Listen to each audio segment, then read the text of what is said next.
that beautiful song, Choir and Joel. No matter what anyone ever tells us, we are beautiful, my friends, and I want to say especially to our LGBTQ beloveds this morning that you are beautiful and your loving is a miracle, and we are all connected to your souls.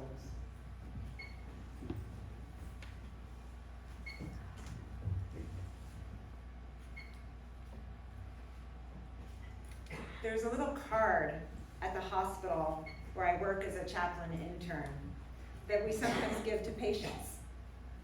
On this little card are printed the following words, which some of you will recognize.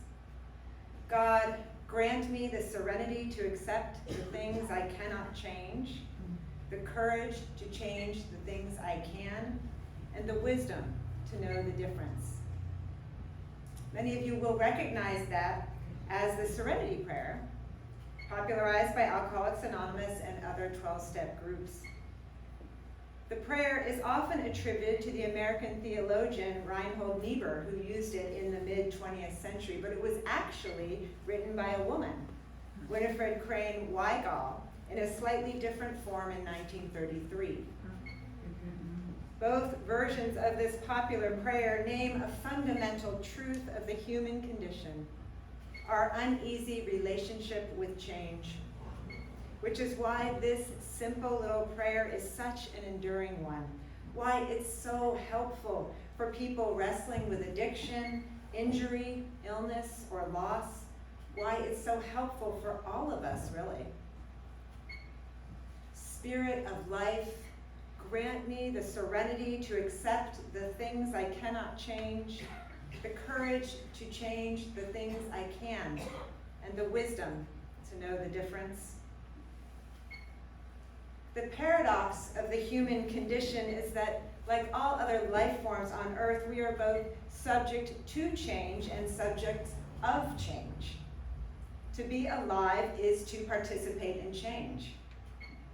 But unlike most other life forms, at least to our knowledge at present, we humans have the capacity to be intentional about how we engage change and to what long-term end. We might say that engaging change is the basis of religion. Religion is supposed to provide us orientation in the rushing river of life. Of course, religions, like the people who create and sustain them, relate to change differently. Some seek a bulwark against change, a rock that will not wear down, truth with a capital T, unambiguous, universal, and fixed for all time. And we all have some longing for that type of certainty, I think, if we're really honest. Other religions, like Unitarian Universalism, are more open to change. Openness to change is so characteristic of Unitarian Universalism, in fact, that we call it a living tradition, because it evolves with new perspectives and understandings in an ongoing effort to foster continuous growth and collective flourishing in a changing world. Holy, mysterious movement of life, grant us the serenity to accept the things we cannot change, the courage to change the things we can, and the wisdom to know the difference. Back to the little card with the Serenity Prayer. We often think of hospitals as places of both suffering and hope, and they are. But recently I've come to think of the hospital as a place that specializes in change, most of all. Birth, death, injury, illness, healing, brokenness, separation, and loss. In the context of such intense change, the role of the chaplain is unique. Unlike the medical staff, we chaplains aren't there to fix anything. We can't. That's what's so darn hard about it. We can't fix anything, much as fixers like me might desperately want to. What we chaplains are there to do is to companion people who are in the throes of intense change, to listen to them, and to reflect back their sacred dignity and full humanity when they least feel it. To support those experiencing traumatic change, to connect to their own sources of wisdom, to their own sense of being connected to something larger, so they can find some rest amidst the chaos they are experiencing.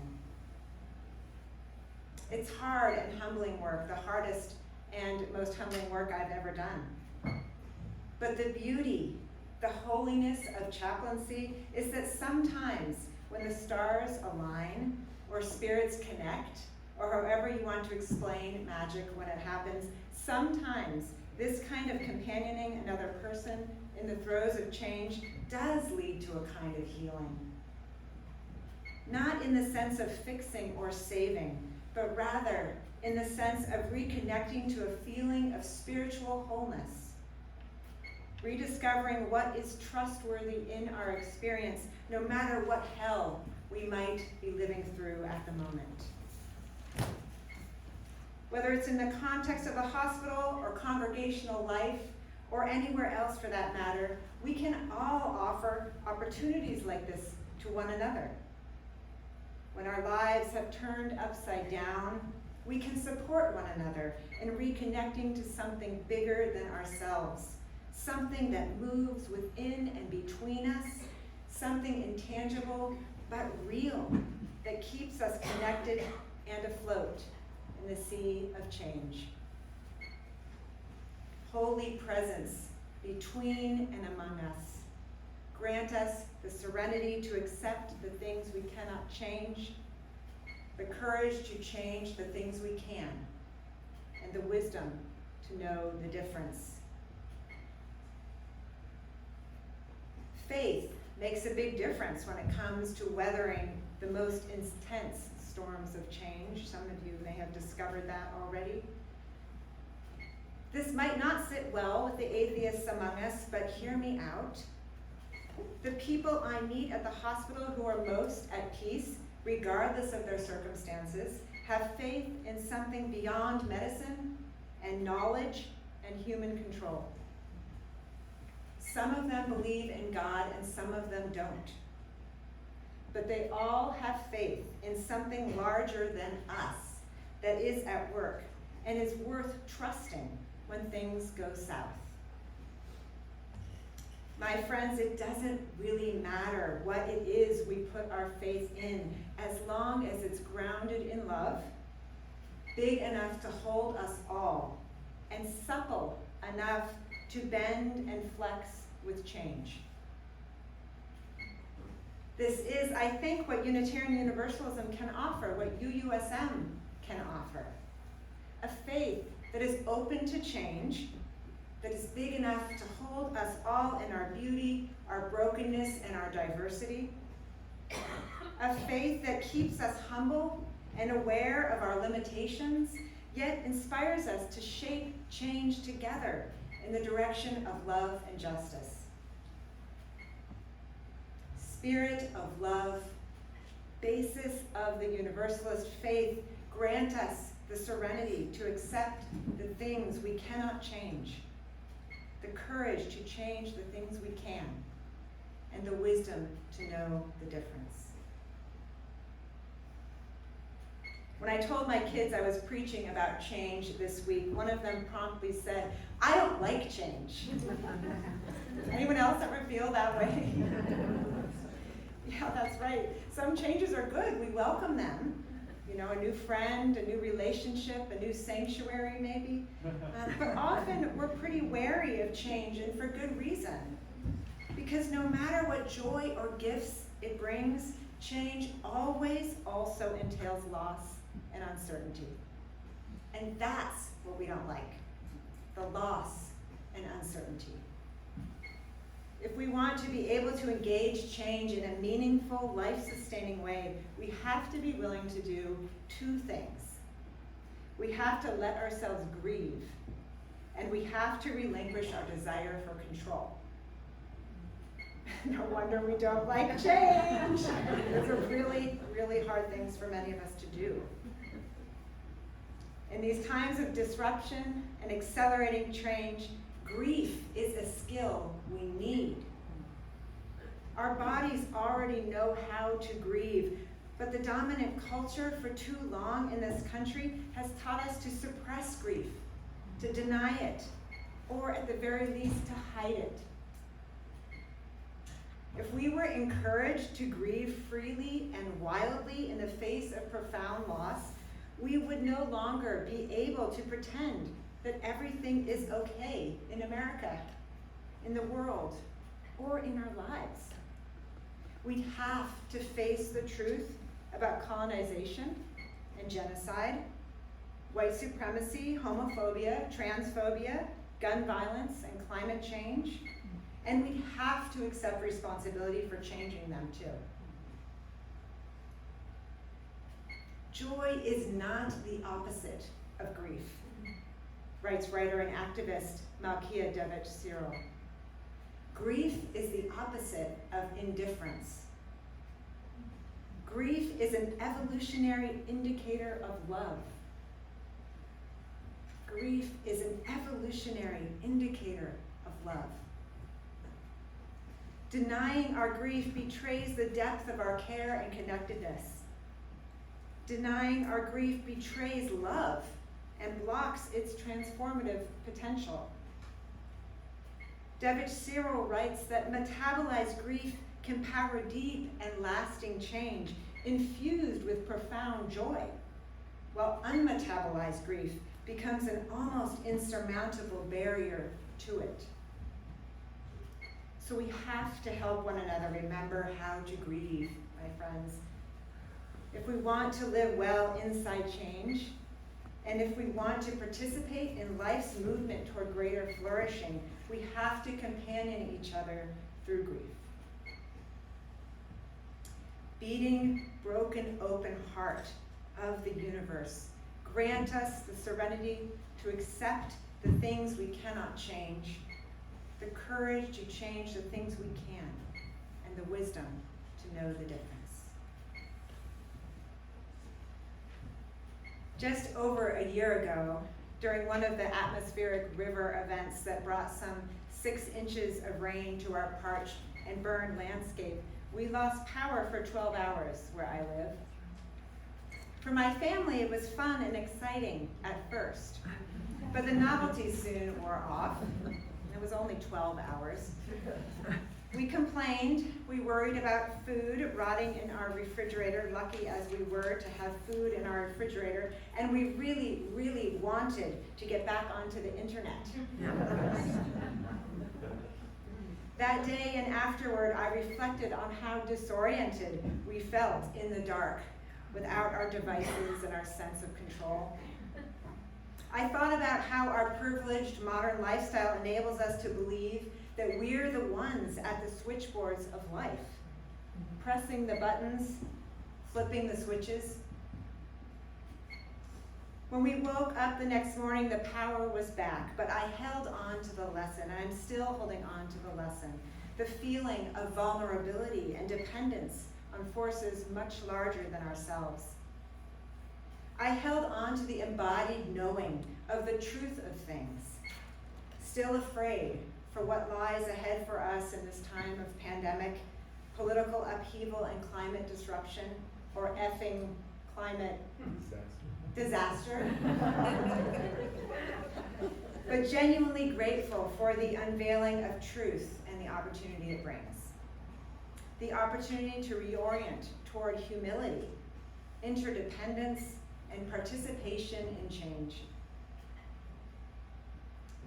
Nigerian-born theorist Bayo Akomolafe says that maybe what we have to learn right now as humans over and over again is to be defeated by things larger and greater than us. Lessons in humility. Our times are calling us to reform ourselves as part of a participatory and entangled world in which we humans have various degrees of influence, yes, but not control. Our job is not to fix things out there, make them somehow perfect for us. Because there is no out there. There is only here. The web in which we are implicated and held, in which we participate together, spinning the old with the new in an endless process of co-creation and becoming, delicately suspended in space, in mystery. Sacred web of existence, grant us the serenity to accept the things we cannot change, the courage to change the things we can, and the wisdom to know the difference. Change is a topic we're all very familiar with at this point in history, as Charles referred to. We're probably sick of it, no doubt. Enough about change. Well, the dominant cultural viewpoint upon which so many of our institutions and social systems are built is fixity. The old idea that we live in a world composed of static and discrete life forms that bump up against each other in the struggle for power and resources still governs so much of our lives. But in reality, everything is in constant flux. Our thoughts, our bodies, our breath, everything around us, from the smallest flower to the tallest mountain, shifting and changing all the time. Energy and raw materials cycle through all the entities we perceive as fixed and unchanging. Inside every organism, cells die as new ones are born. Substances flow across barriers and walls. One thing breathes or bleeds into another, birthing, consuming, excreting, dying, composting, regenerating, evolving. Life is movement, growth, migration, adaptation, change. Power as energy flows between all living things.